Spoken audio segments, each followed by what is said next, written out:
Sachin, good morning. Sachin, कैसा लग रहा है मार्केट का टेक्सचर? कल खैर सचिन ने भी बात करी थी सुबह 22,300 के आसपास थकावट वाली, वैसे ही हुआ भी। सचिन, प्रेफर्ड पिक्स कौन से ये भी बताइएगा। Good morning, Ashish ji. Good morning, Virender ji, and good morning to all the panelists. Clearly, I think 22,300 के आसपास एक अच्छा हर्डल नजर आ रहा है, वहां पर ही थोड़ी सी प्रॉफिट बुकिंग हो रही है। एंड कल के सत्र में भी हमने देखा था कि अपने 5 डे एक्सपोनेंशियल मूविंग एवरेज को निफ्टी ने काफी अच्छी तरह रिस्पेक्ट दिया था एंड उसके ऊपर एक क्लोजिंग एस्टैब्लिश हुई थी जो प्लेस्ड है लगभग अराउंड 22,180 पर। तो जिस तरीके से अभी फिलहाल विक्स वापस ट्रेंड हो रहा है ऑन द हायर साइड 2050 21 का, अगर ये बैरियर टूट जाता है तो आई थिंक काफी अच्छी अप मूव वहां पर भी नजर आ सकती है। एंड मुझे लग रहा है उसी की वजह से थोड़ा सा आपको इस पर्टिकुलर जोन में कॉशियस ही रहना चाहिए। तो यहाँ पर एक लॉन्ग शॉर्ट कॉम्बिनेशन आपको डिप्लॉयड रखना है जब तक विक्स में एक अच्छा कूल ऑफ नहीं होता। तो यहाँ पर फ्रेश ब्रेकडाउन्स नजर आए हैं डॉक्टर रेड्डी के काउंटर में। यहाँ पर अपने 200 एक्सपोनेंशियल मूविंग एवरेज को इसने तोड़ने का प्रयास किया है। 60 मिनट चार्ट पे एक बेरिश फ्लैग फॉर्मेशन से ब्रेक डाउन हुआ है, तो मुझे लग रहा है मोमेंटम इस पर्टिकुलर स्टॉक में एक्सटेंडर होना चाहिए। सो लगभग अराउंड 5680 के टारगेट के लिए मुझे लग रहा है यहाँ पर अभी भी फ्रेश शॉट्स डिप्लॉय करने चाहिए। स्टॉप लॉस आपको लगभग अराउंड 5865 पे लगाना है। डिस्क्लोजर होगा कि हमने हमारे क्लाइंट्स को भी ये रिकमेंडेशन सुबह सुबह दी है। सो फ्रेश शॉट्स ऐड किए जा सकते हैं डॉक्टर रेड्डी के काउंटर में। And on the long side मुझे लग रहा है मुथूट फाइनेंस काफी दिनों से एक अच्छे सस्टेनेबल अपट्रेंड में लॉक्ड इन रहा है। एक अच्छे कंसोलिडेशन के बाद वापस एक फ्रेश ब्रेकआउट हुआ है 60 मिनट्स चार्ट पे। यहाँ पर इनफैक्ट एक बुलिश फ्लैग फॉर्मेशन है जो एग्जिबिट कर रहा है कि ये पर्टिकुलर रैली लगभग अराउंड 1780 तक एक्सटेंड होनी चाहिए। तो पोजिशनली मुझे लग रहा है अच्छे रिवॉर्ड टू रिस्क सेटअप में है। स्टॉप लॉस आपको 1696 पे लगाना है एंड फ्रेश लॉन्ग्स ऐड करने हैं मुथूट फाइनेंस के फ्यूचर्स में।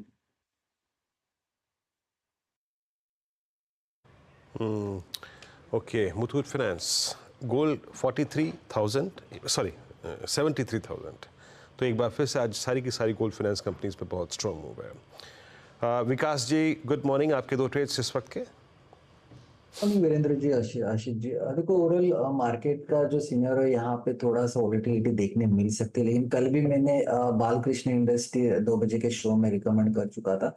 मुझे अभी भी लगता है यहाँ पे अभी भी व्यू मेरा पॉजिटिव रहेगा, तो पहला मेरा बाय कॉल रहेगा बालकृष्ण इंडस्ट्री ऊपर की तरफ। मुझे मैंने जो टारगेट दिए थे उसको ऊपर की तरफ फिर 2620 के आसपास के टारगेट यहाँ पे भी आते हुए देखने मिल सकते हैं। नीचे में 2510 के आसपास का एक स्टॉप लॉस यहाँ पे रिकमेंड करूंगा। Overall daily chart structure positive है, यहाँ पे मोमेंटम इंडिकेटर भी अच्छा साइन यहाँ पे दिखा रहा है, तो बालकृष्ण इंडस्ट्री बाय कॉल रहेगा।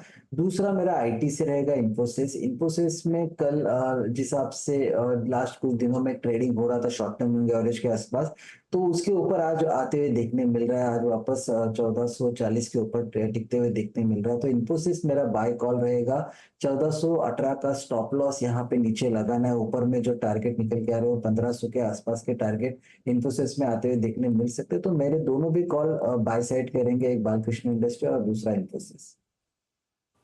ओके, आज सुबह चर्चा हो ही रही थी कि आईटी आउट परफॉर्म करेगा। इन्फोसिस 0.25% मजबूती के साथ इस समय कामकाज करता हुआ। इवन टीसीएस एक्स डिविडेंड 28 रुपए का एडजस्टमेंट प्ले आउट होना था, उसके बावजूद इन ग्रीन है। तो दरअसल 1% से ज्यादा का मूव है अगर मैं वो डिविडेंड को प्लॉ बैक करूं तो। आशीष बहेती साहब के पास चला जाए। बहेती साहब, एक बार फिर से आपको गुड मॉर्निंग। क्या रडार पे आ रहा है अब?